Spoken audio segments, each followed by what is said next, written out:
लेकिन पहले विद्यार्थी स्वयं को जाने और उसके बाद में दूसरों को जाने। हमारा विद्यार्थी क्या करता है, दूसरों को तो पहले से जानता है लेकिन स्वयं से अनभिज्ञ रहता है। और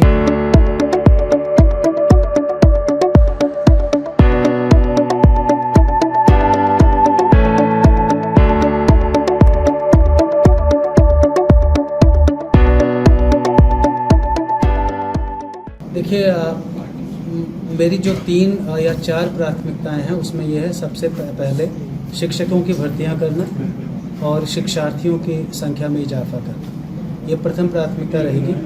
दूसरी प्राथमिकता रहेगी कि नेक का एक्रेडिटेशन अतिशीघ्र हो।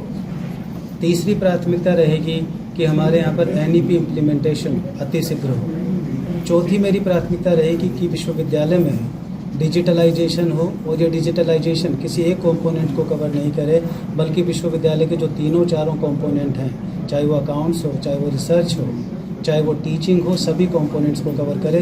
जैसे कि हमारे केंद्रीय विश्वविद्यालय में व्यवस्था होती है, वहाँ केंद्र सरकार का एक पोर्टल है, समर्थ पोर्टल। उस समर्थ पोर्टल पर सारी चीज़ें आप हैं, जैसे लीव के लिए भी अप्लाई करना है तो समर्थ पोर्टल पर अप्लाई करना है। और उसके लिए हमने ये व्यवस्था बना रखी है कि उसको कम से कम विद्यार्थी भी और शिक्षक भी 3 दिन पहले अपनी लीव के लिए अप्लाई करेगा, और वो सैंक्शन करवाने के बाद, CL के अलावा सैंक्शन करवाने के बाद वो बाहर कहीं जा पाएगा। इसके अलावा जो प्राथमिकता में रहेगा वो ये रहेगा कि NIRF भी हमारा नहीं हुआ है, national institute of ranking framework. इसमें हमारा रैंकिंग शायद हमने कभी इस तरह की एक्सरसाइज की ही नहीं है।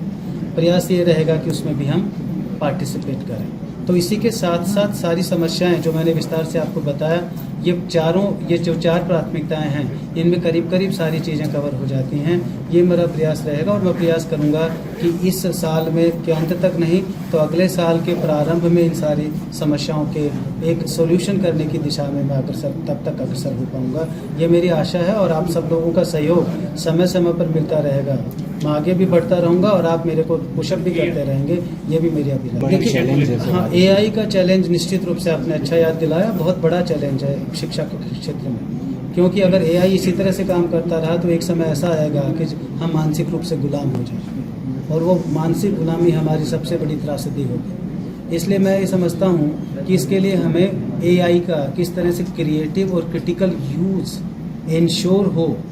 इंश्योर किया जाए, उसके संबंध में प्रयास होंगे। क्योंकि ये एक वेव है जिसको रोका नहीं जा सकता है। अगर हमने AI को रोकने की कोशिश की तो हम दुनिया से बाहर हो जाएंगे। मैं ये कहना चाहता हूँ, भारतीय ज्ञान परंपरा आज की आवश्यकता बन गई है, महती आवश्यकता, और आज की नहीं, ये बरसों से ही आवश्यकता थी। देखिए, हम जब बात करते हैं तो स्वतंत्र भारत में अपन सब सोचते होंगे कि क्या अंग्रेजियत के लिए पढ़ाई जानी चाहिए या शिक्षा पाश्चात्यकरण के लिए दी जानी चाहिए, और आपका स्वाभाविक रूप से जवाब होगा नहीं। मैं ये नहीं कहता कि पाश्चात्यकरण बंद कर दिया जाना चाहिए, इसके मैं बिल्कुल फेवर में नहीं हूँ। लेकिन पहले विद्यार्थी स्वयं को जाने और उसके बाद में दूसरों को जाने। हमारा विद्यार्थी क्या करता है, दूसरों को तो पहले से जानता है लेकिन स्वयं से अनभिज्ञ रहता है, और ये आज के सेटअप की सबसे बड़ी विडंबना है।